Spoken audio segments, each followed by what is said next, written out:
That's what has puzzled strangers visiting this station. How can a train of wagons without an engine suddenly start moving off? If you want to know the answer to the puzzle, you have to see the wagons from the other side. There are two answers. One's called Butch and the other's called Charlie. They're two of the only 3 horses still used to shunt railway wagons. And it's just an accident that they're here doing a job that once kept hundreds of horses busy in a place that's famous for horses, Newmarket. Butch and Charlie work in the goods station.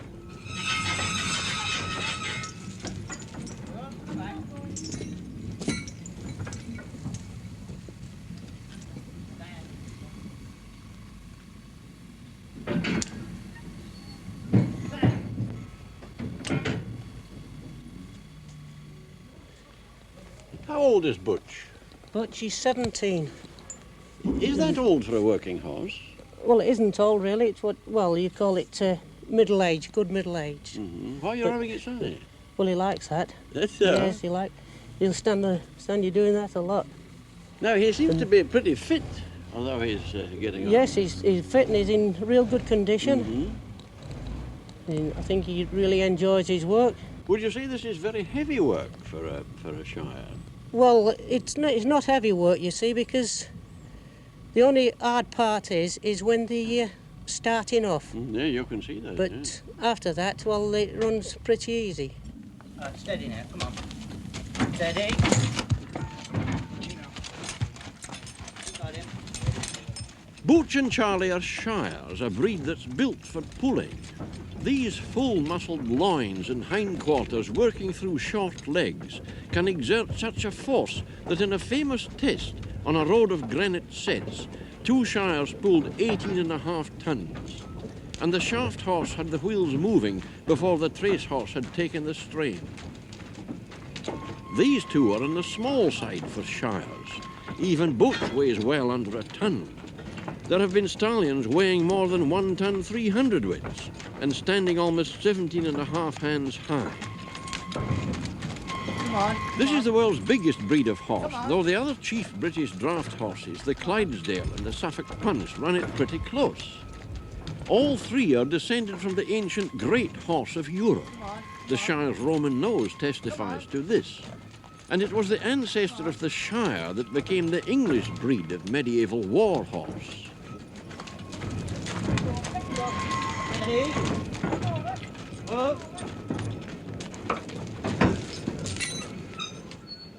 In the great days of the railways, a good deal of their horsepower was 4-footed, shires or Clydesdales. Most were, of course, used as cart horses. Nobody knows what the draught horse population was in the pre-petrol age. It must surely have run into millions. The horse age is surprisingly recent. Horse-drawn lorries were still quite common in city streets in the late 30s. And during the last war, the railways alone used more than 15,000.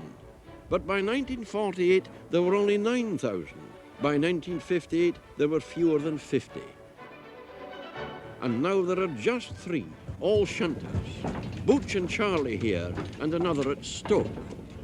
And it won't be long now before these 3 joined the 3 shunters which until recently worked at Camden in London.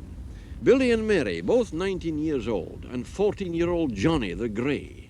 They're still exploring their new home, the farm at Larling in Norfolk, where the International League for the Protection of Horses looks after old servants in their retirement.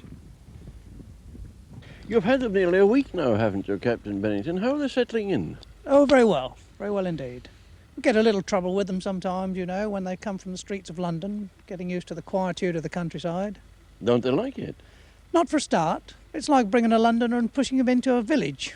Doesn't like the quietness. So, they like the soft going. Oh, yes, they like that very much indeed. How does a horse show boredom? I can see it in his looks, the way he walks about, his listlessness. Uh-huh. Now, what can you do to cure that? Nothing, really. Well, no, only time will cure it. Sometimes you can't cure it, and we have to find a new home for him with a little bit more noise, a little bit more traffic. We do our best to try and rehabilitate them. At least they're all near a railway, aren't they? That'd be a homely sight. Oh yes, for this is the one reason these horses have been brought here, to bring them close to the railway. This is the only farm that the International League have where a railway runs through. And they were chosen for that purpose. And I chose this particular farm for that particular reason. Now, none of them will work again, will they? Oh yes, one of them will, the young one, Johnny, he will do a bit of work. That's the white one? That's the white one. He'll possibly do a bit of work with local farmers here who are rather keen to help out at harvest time and root crop time.